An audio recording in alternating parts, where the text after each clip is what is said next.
What's up, everybody? It's Three Wheel Khalil. I'm back on my Can-Am Ryker Rally, and it's 2021. 2020 was a hell of a year for so many people. I know you felt the ups, you felt the downs, so many changes in how we live our day-to-day life. And for me, one of the biggest changes that I had in 2020 was creating this community here with you guys. Just about a year ago, we created this channel and took it from 0 subscribers to above 1,600, and that's amazing to me. And I'm so thankful for the discourse that we're able to have on this channel, the education that I'm able to get not only from you guys, but give to you guys when I know something or can find information to provide to y'all. It's a really special thing to have this community, and I definitely don't take it lightly. And 2020 presented a lot of opportunities for me outside of just this YouTube channel, and in 2021 I think you guys are going to start to see that take shape and maybe understand a little bit of why kind of the end of 2020 was a little quiet from me. 2020 at the end was definitely a hard time for me. Some things happened in my personal life that were just devastating, but at the same time I am so thankful for what I have here, and I'm excited to see the future of this channel and to see it grow with you guys. And as a little token of my gratitude, if you stay around to the end of this video, I'm going to do my first ever giveaway on the channel. Giveaways are not really my thing, but I really wanted to do something for you guys because, man, I love this community and I'm really excited for what we have going on in 2021. Now, without further ado, let's get into the video.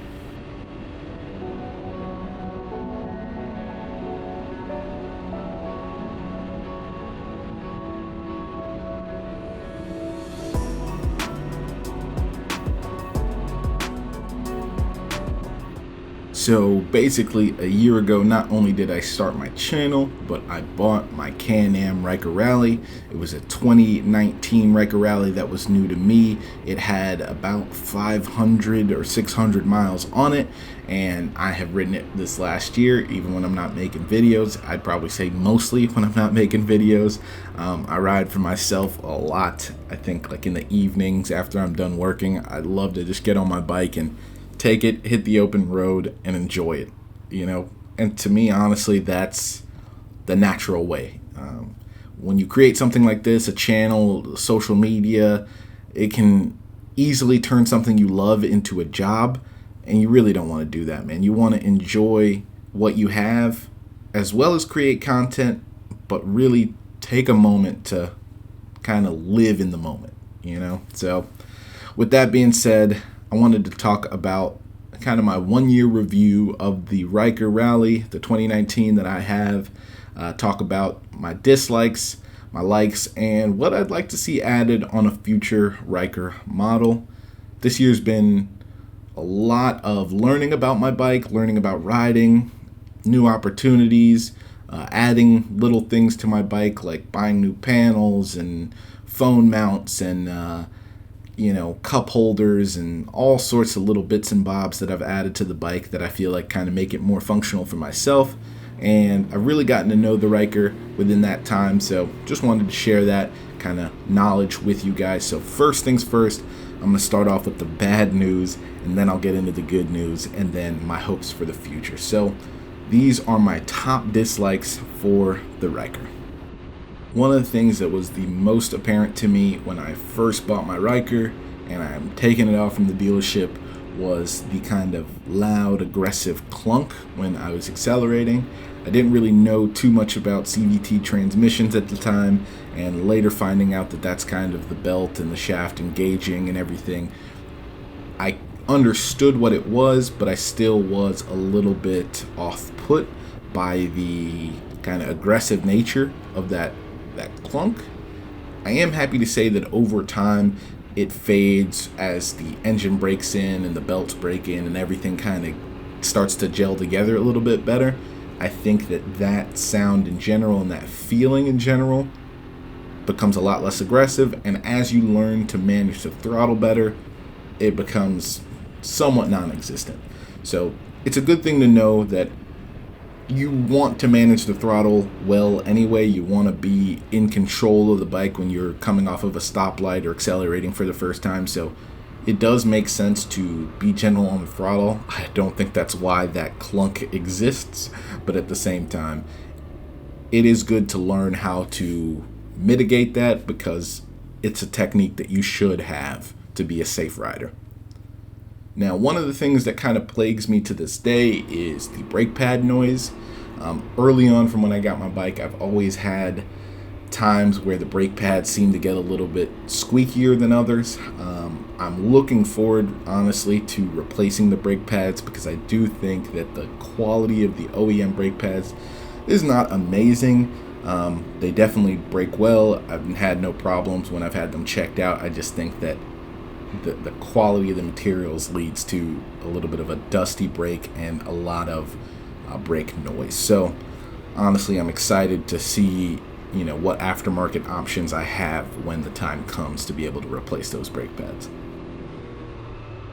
Top of my list in terms of dislikes about the Riker is probably the lack of dealership knowledge. A lot of times when you look at the forums and the Facebook groups, a lot of the big problems you'll see will come from dealers who just don't really know what they're doing or made mistakes or kind of hastily either put bikes together or work on the warranty repairs and stuff like that. So that's something to definitely look out for, is if you have a good dealership in your area, kind of investigate that, see what dealerships you have the option of buying your bike from or servicing your bike at, because that plays a big role in how your experience with your Riker goes. Anything I can do myself, I'd rather educate myself and do it myself, because this goes for honestly anything. No one's going to care about your stuff as much as you do, 9 times out of 10. So if you can educate yourself, go ahead, educate yourself and do the work yourself, because you're going to take better care and be more meticulous about it than someone who is getting paid either well or not well to do a job on your bike. One of the last more nitpicky things that I have for dislikes was the OEM grips on my bike. As you can tell, I replaced those pretty early, but just because when I bought it used with only 600 miles, they were completely faded and almost smooth, so there was not much grip to them. Within the first 3 weeks of having my bike, I switched over to the pillow top grips that I have on there. It took a little bit of finagling, a little bit of custom work to kind of make it work for me, but they have worked really well on the bike since I've had them. I love them, and when they fade, I'll probably replace them with the same thing unless something cool aftermarket comes out that catches my eye at the time. So not too many dislikes, but those are my core dislikes with the Riker.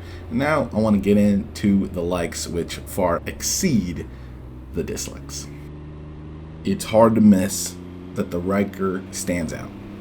People see it, it looks different, it's an innovative design, it's something that not a lot of people have seen before. You get questions anywhere you go about it, and that's cool to me. It's cool to me that they came up with something that was kind of new to the market.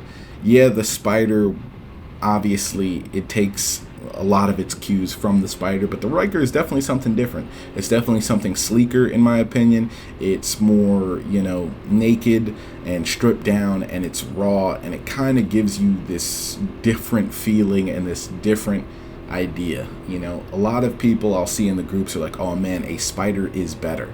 That's like comparing a BMW Scrambler to a big touring bike and saying that, oh man, that touring bike is better than this Scrambler. It's a different thing for a different ride for a different purpose. So they're not really comparable.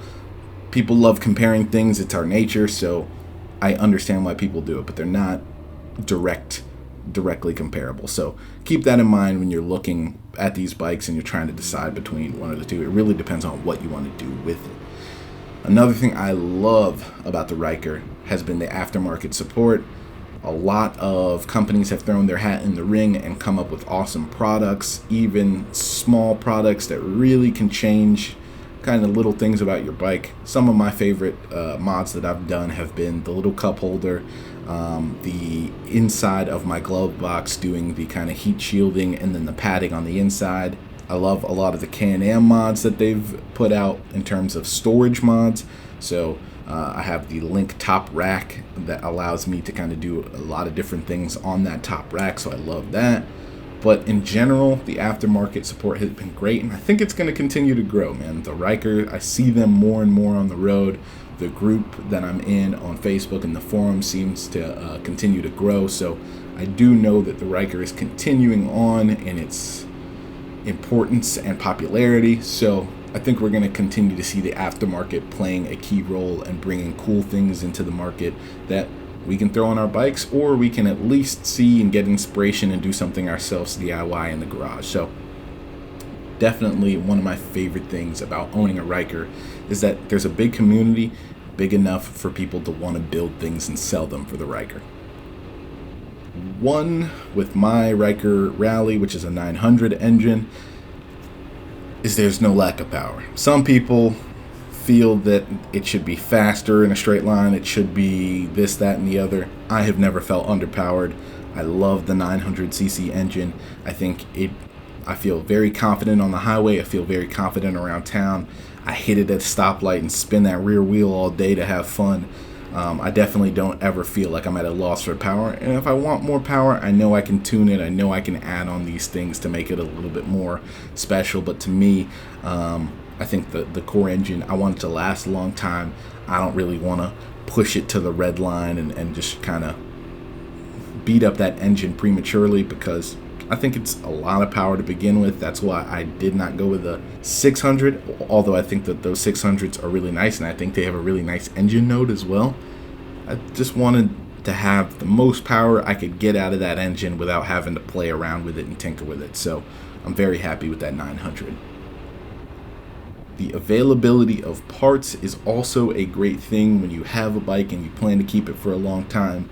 BRP does a very good job of having a network of dealerships that all are well stocked on parts.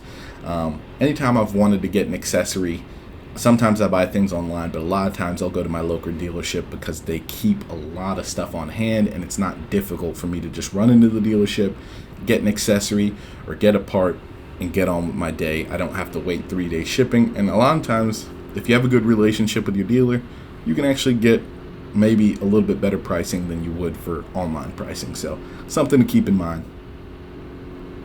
One of my favorite things working with BRP, having a warranty through BRP, is that they stand behind their products.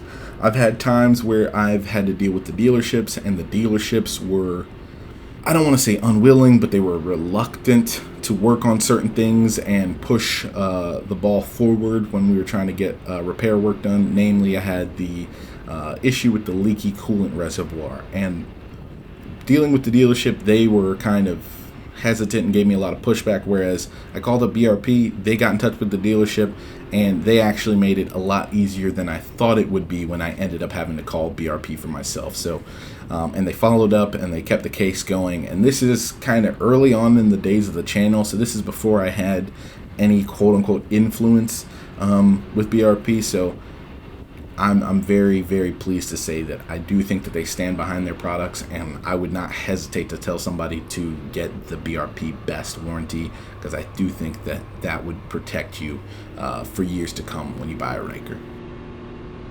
And last but not least, I think that BRP is a forward-thinking company. I think Can-Am On-Road has a lot more in store for this Riker line and the Spider line as well, and I think me buying a Riker was not only something fun for me, but it was investing in the future of that, because I've always loved Can-Am on-road vehicles. I've loved Spiders. I've loved not just on-road, but Ski-Doos and stuff like that. And I think that BRP has always kind of been built on this crazy idea of building new things that are innovative, that are wild, that we don't really understand, but that they're willing to take a gamble on and see, hey, is this something that we could do in a different way?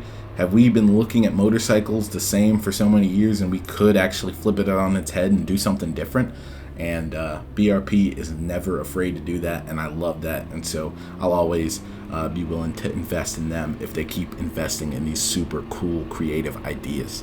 So those are my top likes of my Riker, of having a Riker, owning a Riker, and riding a Riker. And I've just got a few things that I'd love to see added in the next revision of the Riker. Whenever they drop a new model of the Riker, there are a few things that I think would be really cool to see. I know that they're considering an E-Riker, which I think would be super cool. I would love to try out an E-Riker. Maybe one day I'll have the opportunity to if they create it. But on our current Riker, the current model, one thing that I think would be super cool to see in like a revision or an update to our current Rikers would be better gauges, maybe something a little bit more modern in terms of like a slightly cleaner digital display, more like a LCD rather than just kind of that old school digital. Nice LCD display would be really cool with some cool backlighting would be nice. I think maybe if they could integrate some Bluetooth to that, then they would not even necessarily have to show so much information on that screen. Or even with our current screens, if we could have a Bluetooth app that would allow us to connect to the Riker and kind of see some of the Riker's vitals, maybe kind of oil life, fuel consumption information, tire pressures, stuff like that. If they could integrate a Bluetooth system that would let us monitor our bikes, I think that would be a really cool piece that wouldn't have to have a lot on the bike, as well as give us a lot more information we could use in our day-to-day kind of life with the Riker. Also, I think it would be really cool to do more clean and creative storage solutions. I know aftermarket companies have been doing kind of like saddlebags and stuff like that. I would love to see BRP's take on that. I think they do a really great job when they come up with like the link top plate and stuff like that. So I think that they would probably be the best equipped to come up with a really nice luggage system for the Riker. I think maybe they're worried that that would cut into, the lines on like a Spider F3T or something like that by doing too much in terms of storage for the Riker. But I think just a slim line storage system that allowed us to use that space on each side of that back wheel, I think would be really cool and would go over really well with customers. So I'd love to see that in the future. And maybe even just like a strap system using the Link top rack that would allow you to like strap down a big duffel bag or something like that, because it's already there. I've thought about kind of creating my own system, and I think it'd be super simple for them to just create a nice little strap system that allows us to strap down a big duffel bag on the back for a nice little weekend trip or something like that. So just a few little things. I'd love to hear in the comments below what you would love to see on the next edition of a Riker. Please leave your comments below. I'll read them and respond as I can. Again, thank you so much for being with me throughout 2020. It was a hell of a year, but 2021 I think is going to be a great one for all of us, and I really appreciate the support. Like I said, if you guys comment on this video, out of all of my subscribers, you have to be an existing subscriber. I will be doing a little bit of a giveaway for a quad lock phone case, and I think I'm also going to do a t-shirt giveaway for the logo, the Three Wheel Feels logo. So if you do, comment below and I'll choose 2 winners, and you'll have the choice between a Three Wheel Feels t-shirt and a quad lock kit for your particular phone, so that you can mount that to your Riker or Spider or what have you. So please leave your comments below. I'll try and pick that at the end of next month. So let's say the last day of February, we will do that giveaway. Anyway, you guys know life's more fun on 3 wheels. I'm so happy to be with you guys another year, and I think you guys are going to be excited for what we have in store. Peace.